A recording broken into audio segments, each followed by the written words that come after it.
Last video में हमने देखा कि मन्नो किसी तरीके से वीनस के प्लैनेट पे पहुंच जाता है और वहां पहुंचकर वो व्हीस, गोकू और वेजिटा को अपना मोटिव बताता है।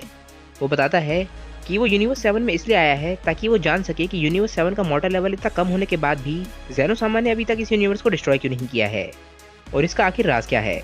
और दूसरी बात जो वो जानना चाहता है वो ये है कि यूनिवर्स 7 में सबसे ज़्यादा ताकतवर कौन है। इसके बाद मर्नो व्हीस के सामने गोकू और वेजिटा को चैलेंज करता है।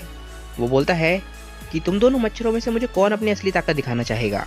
मैं जानता हूँ कि ये बात सुनकर तुम थोड़ा सरप्राइज होगी, पर मैं जानना चाहता हूँ कि मेरे भाई व्हीस ने तुम लोगों को क्या सिखाया है। व्हीस नहीं चाहता कि एंजल्स के कोड को ब्रेक किया जाए और वो इसीलिए फाइटिंग पोज में आ जाता है। वो मर्नो को बोलता है कि मर्नो, मैं तुम्हें एंजल्स के कोड को ब्रेक करने नहीं दूंगा और मैं तुम्हें इन दोनों मॉडल्स को मारने भी नहीं दूंगा। ये देख के मर्नो व्हीस को बोलता है कि व्हीस, मुझे नहीं पता था कि तुम्हें मॉडल्स जितने ज़्यादा पसंद है कि तुम अपने भाई से लड़ने को ही तैयार हो जाओगी। मैं तुम्हें सलाह दूंगा कि तुम रास्ते से हट जाओ।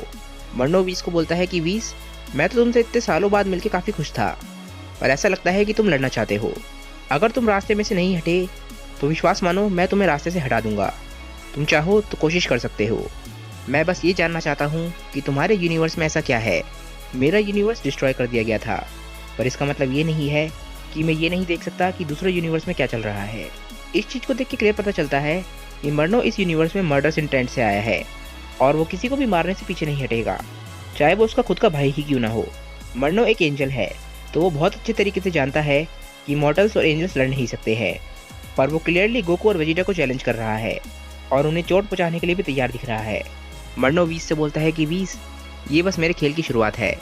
मैं देखना चाहता हूँ कि इस यूनिवर्स के मॉडल्स क्या कर सकते हैं और उनके पास किस तरीके की पावर्स हैं। मैं देखना चाहता हूँ कि वो इस यूनिवर्स में क्या क्या कर सकते हैं। इसके बाद गोकू बोलता है कि मुझे इस चीज़ से कोई फ़र्क नहीं पड़ता है और अगर तुम मुझसे लड़ना चाहते हो तो मैं तुमसे लड़ने के लिए तैयार हूँ। मुझे फ़र्क नहीं पड़ता है चाहे तुम एंजल ही क्यों ना हो। इसके बाद मर्नो थोड़ा सा हैरान लग रहा होता है। वो बोलता है कि तुम्हें पता है कि मेरी ताकत तुमसे कहीं ज़्यादा है, पर फिर भी तुम मुझसे लड़ने के लिए मान गए। बहुत ही इंटरेस्टिंग बात है। मुझे बताना चाहोगे कि ऐसा तुम क्यों करना चाहते हो। मुझे तुम्हारा कॉन्फिडेंस देख के बहुत अजीब लग रहा है। तुम जानते हो कि मैं एक एंजल हूँ और तुम बस एक मॉडल हो, और क्लियर है कि तुम मुझे कभी नहीं हरा पाओगे। तुम्हारा मुझसे लड़के क्या फ़ायदा होगा, फिर भी तुम ट्राई करना चाहते हो। ऐसा क्यों। गोकू बोलता है कि मैं एक बात क्लियर करना चाहता हूँ कि मैं तुमसे लड़ना नहीं चाहता हूँ, पर अगर तुम मेरे यूनिवर्स में आके यहाँ पर सबको चोट पहुँचाना चाहते हो तो मेरे पास कोई और चारा नहीं है। इसके बाद मर्नो सोचने लग जाता है। वो बोलता है कि ऐसे मॉडल्स जो कि गॉड से नहीं डरते हैं, ये तो बहुत ही इंटरेस्टिंग बात है। फिलहाल तुम्हारे पास मेरे से लड़ने का कोई रीज़न नहीं है, पर इसके बाद भी तुम मुझसे लड़ने के लिए तैयार हो गए। पर बिना किसी रीज़न के लिए तुम मुझसे इसलिए लड़ रहे हो क्योंकि मैं तुम्हें फाइट के लिए फोर्स कर रहा हूँ। तुम्हारे पास मेरे खिलाफ लड़ने के लिए कोई रीज़न नहीं है। ये तो बहुत ही सिंपल माइंडसेट है, पर फिर भी ये बात काफ़ी इंटरेस्टिंग है।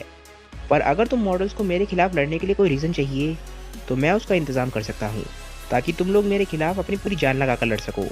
और उससे पहले तुम्हें इस बात के लिए एग्री करना होगा।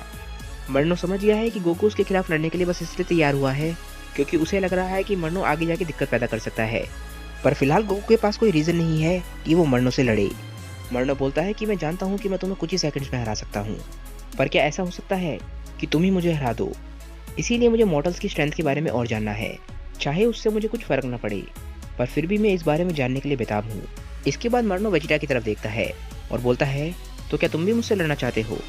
मैं जानता हूँ कि तुम्हारा जवाब तो ना ही होगा। मैंने सही कहा ना। वेजिटा को ये बात सुन के गुस्सा आ जाता है। वो बोलता है कि मैं तुम्हें कुचल के रख दूंगा, चाहे तुम एंजल ही क्यों ना हो। इस बात से क्लियर है कि मर्नो वेजिटा को कमज़ोर समझ रहा है, पर मर्नो वेजिटा के रिस्पॉन्स से खुश होता है और बोलता है कि बहुत बढ़िया। इसका मतलब ये है कि तुम दोनों तैयार हो मुझे अपनी असली ताकत दिखाने के लिए। पर मैं तुम दोनों को अभी बता देता हूँ कि तुम दोनों मेरे खिलाफ नहीं जीत पाओगे, पर मुझे तुम्हारा लड़ने का जुनून देख के अच्छा लगा। तो चलो हम गोकू से शुरू करते हैं। मुझे देखना पड़ेगा कि तुम्हें मेरे साथ पूरी ताकत से लड़ने के लिए मजबूर करने के लिए मुझे क्या करना होगा। इसके बाद मर्नो बोलता है कि मैं समझ गया हूँ कि तुम्हें पुश करने के लिए मुझे क्या करना होगा, ताकि तुम मेरे खिलाफ अपनी पूरी ताकत का इस्तेमाल करो। मर्नो ये बोलते बोलते एक पोर्टल बनाता है और पोर्टल में से कुछ निकालता है। गोकू ये चीज़ देख के हैरान रह जाता है। मर्नो के हाथों में पेन होती है, यानी कि गोकू की ग्रैंड डॉटर। मर्नो बोलता है, मेरे ख्याल से ये तुम्हारी ग्रैंड डॉटर है। मैंने सही कहा ना मॉडल। ये कितनी प्यारी है। कितना शर्मनाक होगा अगर इसके साथ कुछ बुरा होता है तो। मैंने सही कहा ना मॉडल। मर्नो ने अपने पोर्टल्स का इस्तेमाल करके धरती से पेन को खींच लिया है और सीधा बीरस के प्लेनेट पे ले आया है। गोकू ये देख के हैरान रह जाता है और बोलता है कि मर्नो, उसे जाने दो, पैन एक बच्ची है, तो उसे समझ नहीं आ रहा है कि उसकी जान कितने बड़े खतरे में है और वो एक नॉर्मल बच्चे की तरह खुश होती है और खेल रही होती है। गोकू को बहुत ज़्यादा गुस्सा आ रहा होता है और मर्नो गोकू से बोलता है कि मॉडल, शांत हो जाओ। मैं तुम्हें बस एक एग्जाम्पल दिखा रहा था कि मैं क्या कर सकता हूँ और मेरे पास कैसी कैसी ताकतें हैं। मैंने तुम्हारी फीलिंग्स को सर्च किया और देखा कि तुम्हें क्या चीज़ सबसे ज़्यादा गुस्सा दिलाएगी। मैं ऐसी ऐसी चीज़ें कर सकता हूँ जो तुम मॉडल्स पर सोच ही सकते हो। मेरे पास ऐसी ऐसी ताकतें हैं जिसे कोई टक्कर नहीं दे सकता है। और गोकू, ये बस एक एग्जाम्पल है, मैं इसके अलावा भी बहुत कुछ कर सकता हूँ। मैं तुम्हारी पलक झपकने से पहले ही किसी की भी जान ले सकता हूँ। मैं किसी को भी ख़त्म करके एक ही सेकंड में आफ्टर लाइफ में भेज सकता हूँ, बिना किसी वार्निंग के। और ये मैं इस बच्ची के साथ भी कर सकता हूँ। तो गोकू, अब मेरी बात ध्यान से सुनो। अगर तुमने मुझे अपनी असली ताकत नहीं दिखाई तो मैं सब कुछ ख़त्म कर दूंगा। हर वो इंसान ख़त्म हो जाएगा जिसे तुम प्यार करते हो, और मैं तुम्हें आखिर में मारने के लिए बचा के रखूँगा। सही समझे, ताकि तुम उन्हें मरते हुए और तड़पते हुए देख सको। तो अब चॉइस तुम्हारी है कि तुम क्या चाहते हो। क्या तुम मेरे खिलाफ अपनी पूरी ताकत का इस्तेमाल करोगे या फिर आराम से बैठ के अपनी पूरी फैमिली को मरते हुए देखना चाहोगे। मैं तुम्हारी पूरी दुनिया तुम्हारी आंखों के सामने ख़त्म कर दूंगा। तभी पैन रोने लग जाती है और मर्नो को ये चीज़ देख के बहुत ज़्यादा गुस्सा आने लग जाता है। वो बोलता है कि ये चीज़ क्या कर रही है, मुझे वैसे भी समझ नहीं आ रहा था कि इस चीज़ का मैं क्या करूँगा। चलो मैं इसे वापस रख देता हूँ। पैन को वापस धरती पर छोड़ने के बाद मर्नो हंसने लग जाता है और बोलता है कि गोकू, शायद अब तुम समझ गए होगे कि मैं क्या बोल रहा था। इस पैनल को देख के हमें पता चलता है कि मर्नो कुछ भी करने को तैयार है और वो किसी भी तरीके से गोकू और वेजिटा को मजबूर करना चाहता है अपनी असली ताकत का इस्तेमाल करने के लिए। और यहाँ तक कि वो एक छोटी सी बच्ची को चोट पहुँचाने से भी पीछे नहीं हटेगा। गोकू को बहुत ज़्यादा गुस्सा आ रहा होता है। वो बोलता है, तुम्हारी हिम्मत कैसे हुई मेरी फैमिली को हाथ लगाने की। तुम्हें पछतावा होगा कि तुमने मुझे मेरी पूरी ताकत इस्तेमाल करने के लिए मजबूर किया। मर्नो बोलता है कि मुझे तुम्हारी खाली धमकियों से फ़र्क नहीं पड़ता है, जब तक तुम अपनी असली ताकत दिखा के कुछ साबित नहीं करते हो। मैंने तुमसे भी कहीं ज़्यादा ताकतवर लोगों को फेस किया है, तो तुम्हारी ताकत को देख के मुझे नहीं लगता कि तुम मेरे खिलाफ ज़्यादा कुछ कर पाओगे। तुम वहाँ पर खड़े रह के चाहे जितनी मर्जी बकवास कर सकते हो, पर मैं चाहूँगा कि तुम मुझ पे अटैक करो और साबित करो कि तुम मुझसे लड़ना चाहते हो। मैं यहाँ पूरे दिन खड़े रहने के लिए नहीं आया हूँ। अगर तुम मुझसे लड़ना चाहते हो तो मैं चाहता हूँ कि तुम मुझसे अभी लड़ो। ऑलरेडी काफ़ी वक्त बर्बाद हो चुका है। तभी मर्नो हैरान रह जाता है। गोकू गुस्से में बोलता है कि ठीक है, मैं तैयार हूँ। गोकू एकदम से गॉड की का इस्तेमाल करता है और अपनी सुपर सैयन रेड की फॉर्म में चला जाता है।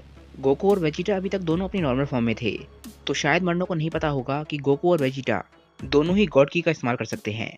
मर्नो गोकू को गॉड की का इस्तेमाल करता हुआ देख के काफ़ी खुश होता है और बोलता है कि बहुत बढ़िया, लगता है तुम मॉर्टल्स गॉड की का इस्तेमाल कर सकते हो। मुझे लग रहा है कि ये फाइट मेरी सोच से ज़्यादा इंटरेस्टिंग होने वाली है। तभी गोकू अपनी सुपर सैयन रेड की फॉर्म में फुल स्पीड में चार्ज करता है और मर्नो को आके एक बहुत ज़ोरदार घुसा मारता है। मर्नो एक एंजल है, तो गोकू को एक पंच कनेक्ट कर पाना ही एक बहुत बड़ी बात है। मर्नो ने शायद कभी सोचा भी नहीं होगा कि उसे इस दुनिया में इतने ताकतवर मॉडल्स मिलेंगे जो कि गॉड की का भी इस्तेमाल कर सकते होंगे। फिलहाल ये चैप्टर यहीं पे एंड होता है।